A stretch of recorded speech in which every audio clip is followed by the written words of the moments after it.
Hi, this is AKSHAYAN, pursuing my final year degree in Bachelor's of Psychology. The topic I chosen for the research is the intensity of social desirability and perceived stress. The reason why I chosen this topic is nowadays the youngsters are more look conscious and speech conscious to others.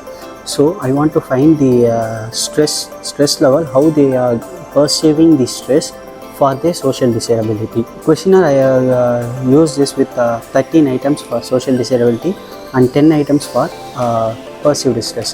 The result which I got is there is a significant difference between social intensity of social desirability and perceived stress, which means there is a relationship between social desirability and perceived stress.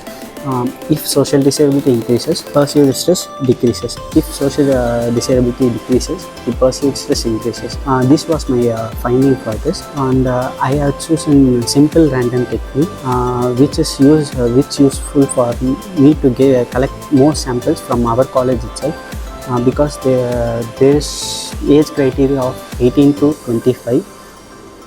So I collected my data from our college students. Thank you.